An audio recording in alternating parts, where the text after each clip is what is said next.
الحمد لله وكفى وسلام على عباده الذين اصطفى أما بعد فأعوذ بالله من الشيطان الرجيم بسم الله الرحمن الرحيم وإن تطيعوه تهتدوا سبحان ربك رب العزة عما يصفون وسلام على المرسلين والحمد لله رب العالمين۔ درود پاک ہم سب عبادت کی نیت سے پڑھیں۔ اللہم صل علی محمد وعترته بعدد كل معلوم لك۔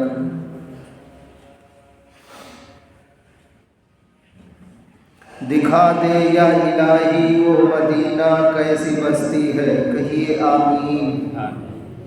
دکھا دے یا الہی وہ مدینہ کیسی بستی ہے، جہاں پر رات دن مولا تیری رحمت برستی ہے۔ بحر العلوم حضرت مولانا قاسم نانوتوی رحمۃ اللہ علیہ جب مدینہ المنورہ سے زیارت کر کے رخصت ہو رہے تھے تو اس وقت انہوں نے اپنے دل کی ایک کیفیت بیان کی تھی۔ ہزاروں بار تجھ پر اے مدینہ میں فدا ہوتا، ہزاروں بار تجھ پر اے مدینہ میں فدا ہوتا، جو بس چلتا تو مر کر بھی نہ میں تجھ سے جدا ہوتا۔ ہر امتی کو اپنے نبی سے محبت ہے اور ہونی بھی چاہیے۔ وہ مسلمان ہی کیسا جو نبی سے محبت و الفت نہ رکھے۔ نبی سے محبت کرنا فرض ہے، لازم ہے، ایمان کا جز ہے۔ بغیر نبی کے محبت کے اللہ کی محبت مل ہی نہیں سکتی۔ اللہ نے شرط لگا دی۔ اس لیے علامہ اقبال رحمۃ اللہ علیہ کہتے ہیں کہ محمد سے وفا تو نے تو ہم تیرے ہیں، یہ جہاں چیز ہے کیا لوح و قلم تیرے ہیں۔ دوسرے موقع پہ فرماتے ہیں نہ رئیس ہوں نہ امیر ہوں، نہ رئیس ہوں نہ امیر ہوں، نہ میں بادشاہ نہ فقیر ہوں۔ آپ کہیں گے تو آپ ہیں کیا؟ آپ نہ رئیس ہے، نہ امیر ہے، نہ فقیر ہے، نہ بادشاہ ہے، تو اس کے علاوہ ہوتا ہی کیا ہے؟ دیکھیے کتنی اچھی عکاسی کیے ہیں۔ نہ رئیس ہوں نہ امیر ہوں، نہ میں بادشاہ نہ فقیر ہوں، در مصطفیٰ میری سلطنت، میں اسی سلطنت کا فقیر ہوں صلی اللہ علیہ وسلم۔ در مصطفیٰ میری سلطنت، میں اسی سلطنت کا فقیر ہوں۔ میں در مصطفیٰ کا محتاج ہوں، گداگر ہوں۔ کیوں؟ کیونکہ وہیں سے تقویٰ و طہارت کی خیرات بڑھتی ہے۔ جو نبی و صحابہ کا پیارا نہیں، دونوں عالم میں اس کا گزارا نہیں۔ کہہ دیا میرے آقا نے اصحاب سے، جو تمہارا نہیں وہ ہمارا نہیں۔ صحابہ اسی در کے گداگر تھے، اسی در کی خاک چھان رہے تھے، تب رضی اللہ عنہم و رضوا عنہ کا تمغہ انہیں ملا۔ اس لیے ہمیں آپ کو بھی چاہیے کہ ہم آپ نہایت ذوق شوق کے ساتھ آپ صلی اللہ علیہ وسلم کی سنتوں پر بھی عمل کریں اور درود پاک کثرت سے پڑھنے کا اہتمام بھی کیا کریں۔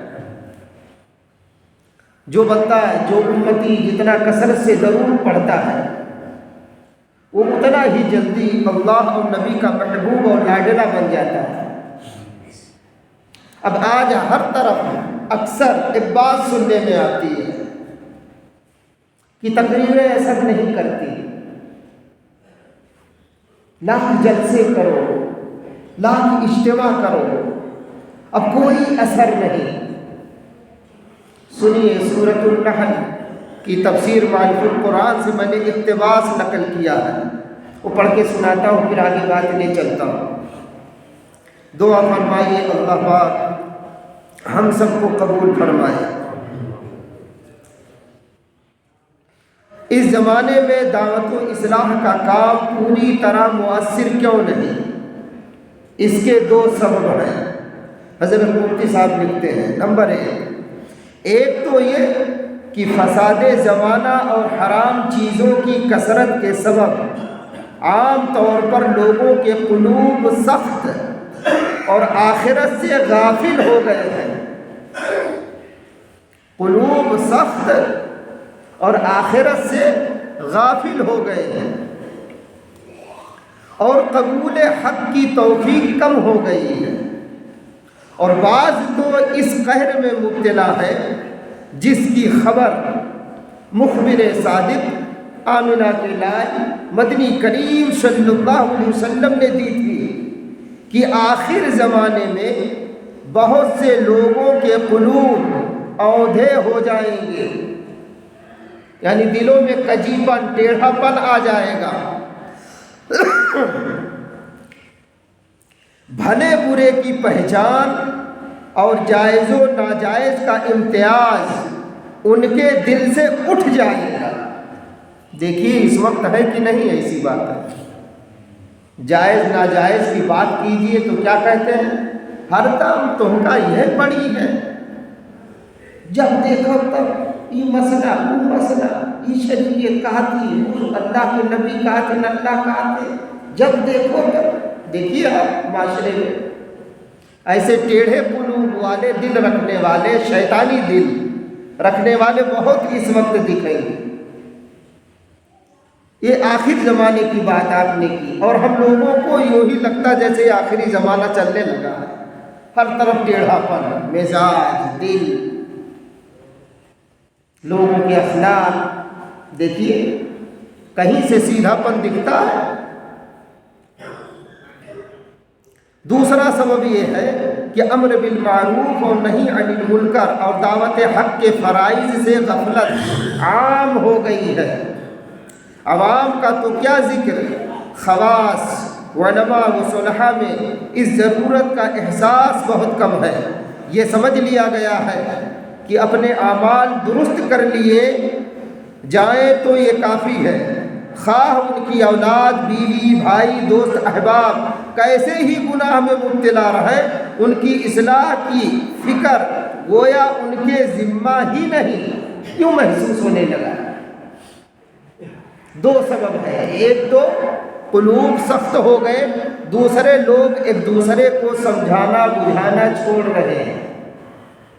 اس لیے ہم لوگوں کو ان تمام باتوں کی طرف توجہ دینی چاہیے۔ نمبر ایک اپنی اصلاح، دوسرے جو اپنے ماتحت ہیں، بیوی، بچے، اہل خانہ، جہاں اپنے لیے دعا کریں وہاں ان کے لیے اور پوری امت کے لیے دعا کریں۔ ہمارے آپ کے نبی صلی اللہ علیہ وسلم کا جو تڑپنا تھا، جو آپ کی آہیں تھیں، جو سسکیاں تھیں، وہ اپنے گھر والوں کے لیے نہیں، وہ تو سب بخشائے تھے۔ اللہ نے ان پر جنت واجب کر دی تھی، وہ ہمارے آپ کے لیے رو رہے تھے، تڑپ رہے تھے، لیکن ہم اسی نبی کو بھول بیٹھے۔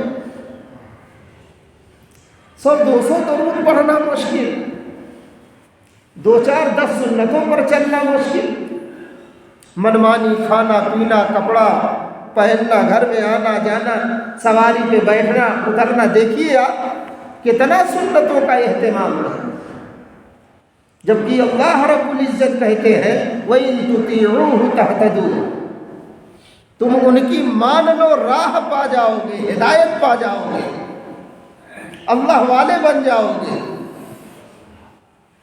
دوسری جگہ اللہ رب العزت فرماتے ہیں وَأَطِيعُوا الرَّسُولَ لَعَلَّكُمْ تُرْحَمُونَ، جب تم میرے نبی کی اطاعت کرو گے تو میں تم پر رحم کروں گا، رحم، اور جس پر اللہ رب العزت رحم اور ترس کھاتے ہیں اس کے گناہ معاف کر دیتے ہیں، اور جس کے گناہ معاف ہو گئے سمجھ لیجئے وہ جنتی ہو گئے، اس کی جنت میں کوئی شبہ نہیں۔ اس لیے درود پڑھنے والے پر اللہ پاک بڑی جلدی سے رحمت نازل فرما دیتے ہیں۔ ارے جس نبی کی نسبت، اسی لیے اللہ والے کہتے ہیں نسبت مصطفیٰ بھی بڑی چیز ہے، کہیے بے شک۔ نسبت کہتے ہیں گہرے تعلق کو۔ جب مدنی کریم صلی اللہ علیہ وسلم سے گہرا تعلق ہو جائے گا، ان کی محبت میں ہم ماتے رہیں گے، ایک نشہ سا رہے گا۔ اسی لیے اللہ والے کہتے ہیں جو یاد مصطفیٰ سے دل کو بہلایا نہیں کرتے، جو درود نہیں پڑھتے، سنت پر نہیں چلتے، حقیقت میں وہ لطف زندگی پایا نہیں کرتے۔ نسبت مصطفیٰ بھی بڑی چیز ہے، جس کو نسبت نہیں اس کی عزت نہیں۔ خود خدا نے نبی سے یہ فرما دیا جو تمہارا نہیں وہ ہمارا نہیں۔ اگر ہم سب اللہ والے بننا چاہتے تو نبی والا بننا شرط ہے۔ اسی لیے کلمہ دیکھیے دو جملہ، کیا؟ لا الہ الا اللہ، اللہ کے سوا کوئی عبادت کے لائق نہیں، محمد الرسول اللہ، محمد صلی اللہ علیہ وسلم اللہ کے رسول ہیں۔ جب تک یہ کلمہ کوئی نہیں پڑھتا، اقرار نہیں کرتا، تب تک وہ پکا مومن نہیں۔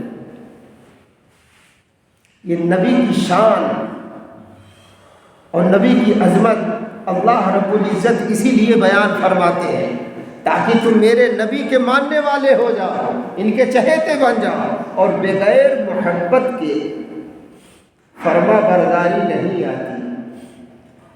یاد رکھ لیجیے، جتنی محبت ہوگی فرما برداری تابعداری انشاءاللہ اتنی ہی آسان ہوگی۔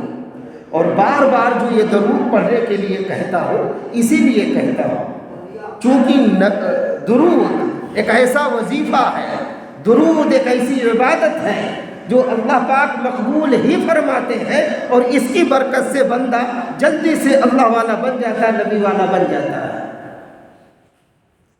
نسبت مصطفیٰ بھی بڑی چیز ہے، اللہ پاک ہم سب کو عطا فرمائے۔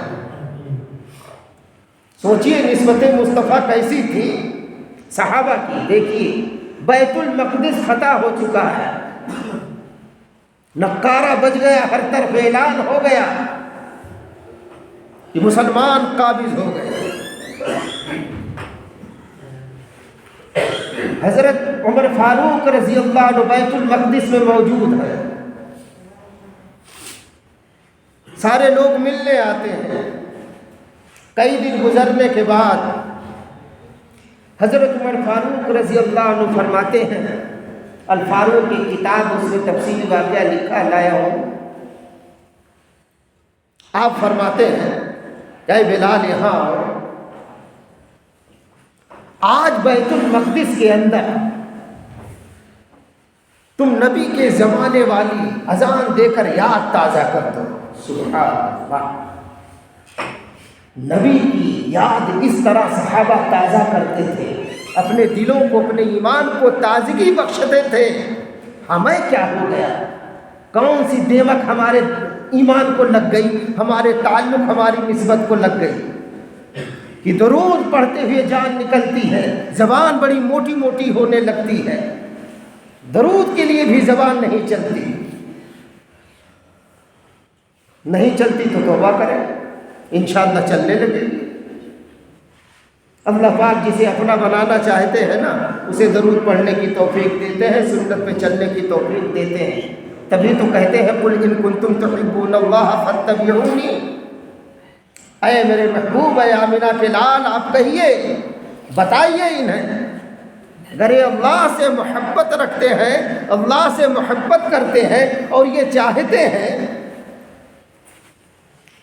کہ اس محبت کی وجہ سے اللہ بھی ان سے محبت کرے، ان سے رکھے، تو فاتبعونی، یہ آپ کی اتباع کریں، آپ کی مانیں، آپ کے حکموں کے پابند بنے، اللہ ان سے محبت کرنے لگے گا۔ سبحان اللہ۔ تو حضرت عمر فاروق رضی اللہ عنہ نے طلب کیا کہ بلال آج بیت المقدس کے اندر آپ اذان دیجیے۔ لکھا ہے الفاروق کے اندر کہ جس وقت حضرت بلال رضی اللہ عنہ کی اذان بیت المقدس کے اندر گونجنی شروع ہوئی ہے، اللہ اکبر اللہ اکبر، پورے بیت المقدس میں ایک کوہرام مچ گیا۔ ہر طرف سے سسکیاں، ہر طرف سے رونے کی آوازیں، آہو بکا آنے لگی۔ حضرت ابو عبیدہ بن جراح، حضرت معاذ بن جبل اور بڑے بڑے دیگر اکابر صحابہ ایسا مچلنے لگے، پھوٹ پھوٹ کے رونے لگے کہ بے ہوشی تک کتنوں کو غشی آ گئی۔ حضرت عمر فاروق رضی اللہ عنہ بھی رونے لگے اور کہا بلال، آپ نے تو ہمارے نبی کے دور اور ہمارے نبی کی یاد تازہ کر دی۔ سبحان اللہ، وہ نبی کی یاد اس طرح سے تازہ کرتے تھے اور ہم درود پڑھنے کو تیار نہیں۔ اس کے بعد کہتے ہوئے رونا نہیں آتا، ہم تو بدمعاشی جب چھوڑیں گے نہیں تو اللہ نبی کی محبت رونا کیا آئے گا۔ ہر ایک کو رونے توفیق نہیں دیتے، ہر ایک دل کو وہ نہیں مچلنے دیتے۔ محبت کے لیے کچھ خاص دل مخصوص ہوتے ہیں، محبت کے لیے دلوں کا انتخاب ہوتا ہے، کس دل کو ہدایت دینی ہے، کس دل کو اپنا بنانا ہے، اسے اللہ پاک نرم کرتے ہیں، اپنی طرف اس میں کشش ڈالتے ہیں، وہ بندوں کا دل کھنچتا ہے، کسی کا نفل کی طرف، کسی کا قرآن کی طرف، کسی کا درود کی طرف، کسی کا لا الہ الا اللہ کی طرف، کسی کا اللہ اللہ جل جلالہ کی طرف، ذکر اذکار کی طرف، یہ کھنچتا ہے دل۔ یہ وہ لاتے ہیں جب انہیں اپنا بنانا ہوتا ہے، یہ پہچان ہے ان کی، دوستی کی، ولایت کی، تعلق کی، یہ پہچان ہے کہ میرے بندے بندہ کھنچ کے آتا ہے، پھر اس کی طبیعت چلتی ہے، پھر کیفیات کا ورود ہوتا ہے، سکینہ کا نزول ہوتا ہے، پھر بندے کا رواں رواں محسوس کرتا ہے کہ حقیقت میں مجھے میرا اللہ اپنا بنا رہا ہے۔ سبحان اللہ، زمین کے کسی بھی خطے پر آپ ہو، یہ تعلق محسوس کرایا جاتا ہے۔ ہاں، مکہ مدینہ کی نگر ڈگر میں، بیت المقدس کی نگر ڈگر میں کچھ اور زیادہ کرایا جاتا ہے، چونکہ وہ متبرک زمینیں ہیں، متبرک مقامات ہیں، اسی لیے علماء نے لکھا ہے کچھ متبرک اوقات ہیں جن میں دعائیں قبول ہوتی ہیں، جیسے تہجد کا وقت، جمعہ کے دن ایک ساتھ ہے، ایک گھڑی ہے جس میں دعا قبول ہوتی ہے، رمضان کا پورا مہینہ متبرک ہے ماشاءاللہ۔ ایسے کچھ مقامات ہیں جو متبرک ہیں، جیسے مکہ، مدینہ، بیت المقدس، مقامات ہیں، مسجد ہے، یہ بھی متبرک مقامات میں سے ہے۔ اللہ پاک ان جگہوں پر دعائیں قبول فرماتے ہیں، دعا تو سب قبول کرتے ہیں، لیکن کچھ متبرک اوقات مقامات کی وجہ سے جلدی قبول ہو جاتی ہیں۔ دعا فرمائیے اللہ پاک ہم سبوں کی پوری امت کی ساری دعائیں قبول فرمائے۔ تو کہا نسبت مصطفیٰ بھی بڑی چیز ہے، جس کو نسبت نہیں اس کی عزت نہیں۔ خود خدا نے نبی سے یہ فرما دیا، جو تمہارا نہیں وہ ہمارا نہیں۔ محبت کے لیے کچھ خاص دل مخصوص ہوتے ہیں، یہ وہ نغمہ ہے جو ہر ساز پر گایا نہیں جاتا۔ ہر دل میں، ہر ایرے غیرے کے دل میں اللہ و نبی کی محبت نہیں اتاری جاتی، ویسا صاف ستھرا دل بنانا پڑتا ہے، پھر اللہ کی معرفت محبت آتی ہے، پھر اللہ کی دوستی اور ولایت ملتی ہے، تب بندے کو ادراک ہوتا ہے، احساس ہوتا ہے کہ مجھے اللہ پاک اپنی قربت عطا کر رہے ہیں، عطا کر دیے ہیں۔ اب دعا فرمائیے اللہ پاک ہمیں آپ کو بھی عطا فرما دے۔ اسی لیے صحابہ دیکھیے مچلتے تھے، نبی کے شہر کے لیے صحابہ کو مچل رہے تھے۔ معرف الحدیث میں ایک واقعہ درج ہے کہ ایک صحابی کا انتقال ہوا، قبر کھودی جا رہی تھی، غالباً حصہ چہارم میں یا سول میں ہے، تو ایک صاحب تھے، انہوں نے کہا یہ جنت البقیع کا واقعہ ہے، وہاں قبر کھودی جا رہی ہے، بنفس نفیس خود ہمارے آپ کے نبی صلی اللہ علیہ وسلم موجود ہیں، ان کی زبان سے نکلا یہ زمین تو ٹھیک نہیں ہے مسلمان کے مرنے کے لیے۔ تو سارے صحابہ چونک گئے کہ انہوں نے کیا کہہ دیا۔ تو ایک صحابی نے کہا حضور یہ اس طرح کہیں بلائے، کہا حضور میرا یہ مطلب نہیں تھا، میرا مطلب یہ تھا کہ ہم ہٹے کٹے ہو کر طاقتور ہو کر بستر پر مرے، ہمیں تو اللہ کے راہ میں جہاد کر کے مرنا چاہیے، شہادت کا مقام حاصل کرنا چاہیے۔ تو مدنی کریم صلی اللہ علیہ وسلم نے فرمایا لا مثل، بے شک یہ موت اس کے مثل نہیں، یعنی اگر اللہ کی راہ میں یہ شہید ہوتے، شہادت پاتے، تو جو مقام شہادت کا ہے بے شک وہ نہیں ہے یہاں مرنے کا، مگر یاد رکھو یہ وہ زمین ہے کہ اس روئے زمین کے علاوہ میں خود تمہارا نبی اپنی قبر بننا پسند نہیں کرتا، پسند اگر کرتا ہوں تو مدینے کی زمین کو پسند کرتا ہوں۔ سبحان اللہ۔ اسی پسند کو دیکھ کر امیر المومنین جو جنتی ہیں عمر فاروق رضی اللہ عنہ، عشرہ مبشرہ میں سے ہیں، وہ تمنا کرتے ہیں، دعا کرتے ہیں کیا؟ اللہم ارزقنی شہادتا فی سبیلک، آمین کہیے، واجعل موتی فی بلد رسول، آمین کہیے۔ اے اللہ میری آرزو ہے، میری خواہش ہے، میری دلی تمنا ہے کہ میں تیری راہ میں شہادت پاؤں، اور یہ بھی دلی تمنا اور خواہش ہے کہ میں اپنے محبوب نبی کے محبوب شہر میں مروں اور میرا مدفن بھی یہیں بنے۔ سبحان اللہ۔ اب دیکھیے ابو لولو نے بعد میں حملہ کیا، داستان سنایا تھا بہت پہلے، آپ اس وقت بستر پر ہیں، چونکہ زخم کاری لگا تھا، خنجر جو ابو لولو نے مارا تھا وہ مہینوں زہر میں وہ بجھا کے رکھا تھا تاکہ ہلکا بھی وار اگر لگے تو کام تمام ہو جائے۔ آپ بستر پر ہیں، حضرت عوف بن مالک اشجعی، سب کہیے رضی اللہ عنہ، خواب دیکھتے ہیں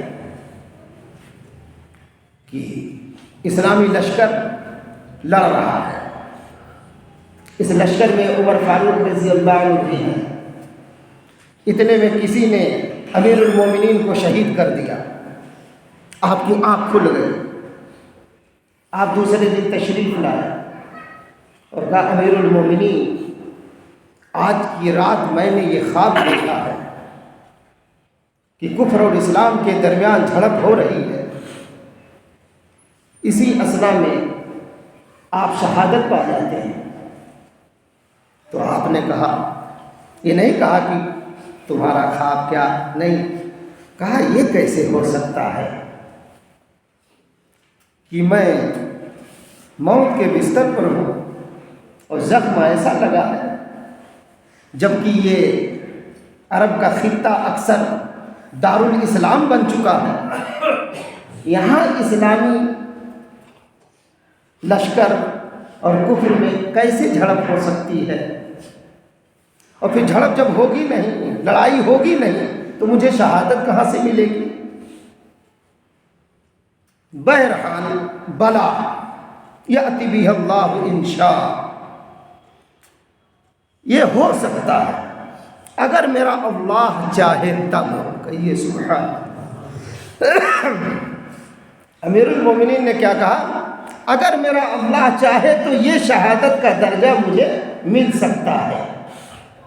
بعد میں ابو لولو نے وہ خنجر مارا تھا تو اس پر لوگوں نے کہا تھا کہ امیر المومنین کی بات لگتا ہے اب صحیح ہو جائے گی، چونکہ یہ شہادت ہی ہے، اس نے حملہ کیا تھا اور نماز کی حالت میں، وہ بھی مسجد نبوی میں، اس مسجد میں جس مسجد میں ہمارے آپ کے نبی صلی اللہ علیہ وسلم نے کہا من صلی فی مسجدی 40 صلاۃ، میری اس مسجد نبوی میں جو 40 نمازیں متواتر لا تفوتہ صلاۃ، اس 40 نمازوں کے درمیان ایک بھی نماز فوت نہ ہوئی ہو، لا تفوتہ صلاۃ، ایک بھی فوت نہ ہوئی ہو، کتبہ نہ ہو، اس کے لیے لکھ دیا جاتا ہے کیا؟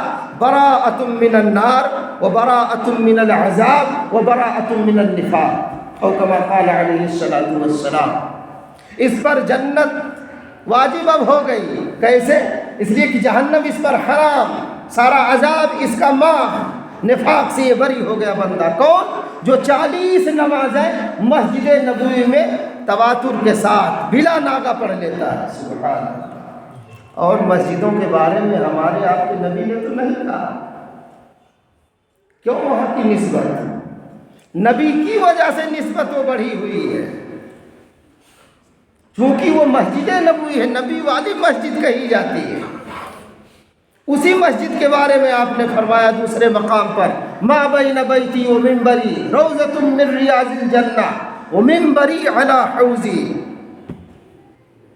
میرے گھر اور میرے منبر کے درمیان کی یہ جگہ جنت کا ٹکڑا ہے، جنت کی کیاری ہے۔ اب جو مسلمان اس میں پہنچ گیا، 2 رکعت پڑھ لیا یا نہیں پڑھا، پہنچ گیا، وہ جنت میں پہنچ گیا۔ یہ کسی مولوی کا مفتی کا فتویٰ نہیں ہے، یہ ہمارے تمہارے نبی کا فتویٰ ہے۔ اور منبر کے بارے میں اپنے کہا منبری علی حوضی، چونکہ میرا منبر حوض کوثر پر ہے، حوض کوثر تو وہاں ہے جناب۔ یہ نسبت مصطفیٰ کی وجہ سے ہے صلی اللہ علیہ وسلم۔ جو یہاں مرے گا، من استطاع بالمدینۃ فلیمت بہا، جس کو استطاعت ہے، طاقت ہے مدینے مرنے کی، وہ جا کے مدینے مرے۔ کیوں؟ اس لیے کہ فإنی اشفع لمن مات بہا، جو یہاں مرے گا میں اس کی شفاعت کروں گا، اس پر میری شفاعت واجب ہو گئی، سبحان اللہ۔ دوسرے مقام پر آپ نے کہا من زار قبری وجبت لہ شفاعتی، جس نے میری قبر کی زیارت کر لی اس پر میری شفاعت واجب ہو گئی، سبحان اللہ۔ یہ مکہ مدینہ جانے کے لیے ہر مسلمان کیوں بیاکل ہے، کیوں تڑپتا ہے؟ انہی تمام فضائل کی وجہ سے۔ اللہ ہم سبوں کو بار بار پہنچنے کی توفیق دے، وہاں کی موت، وہاں کا مدفن نصیب فرمائے۔ یہ صحابہ اسی اچھا جب فتح مکہ ہو چکا، مکہ فتح ہو گیا، آپ دوسرے دن ترتیب دے رہے تھے، سب کو سمجھا بجھا رہے تھے، اور کچھ قصورواروں کو آپ معافی دے رہے تھے وغیرہ وغیرہ۔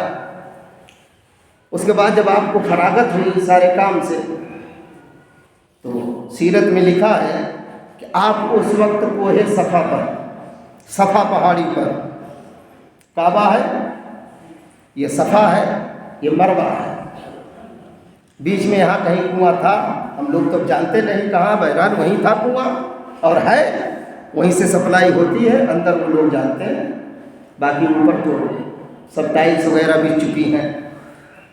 آپ کوہ صفا پر حرم کی طرف رک کر کے اللہ سے مناجات میں لگے ہیں، اور ادھر انصار مدینہ کو، مدینہ کے جو اہم لوگ تھے، جو وہاں مسلمان جب ہجرت کر کے پہنچے تھے، جن لوگوں نے مدد کی تھی، وہ انصار آپس میں ایک دوسرے سے اپنا اندیشہ ظاہر کرنے لگے کہ اب تو یہ شہر جہاں ہمارے نبی کی پیدائش ہوئی ہے، اب یہ شہر، آپ کا شہر اب فتح ہو چکا ہے، آپ غالب آ گئے ہیں، اب دیکھیے ہمارے نبی اب مدینہ جاتے ہیں یا نہیں، ہم لوگوں کے ساتھ چلتے ہیں یا نہیں، یا یہ اپنے شہر ہی میں رہ جائیں گے۔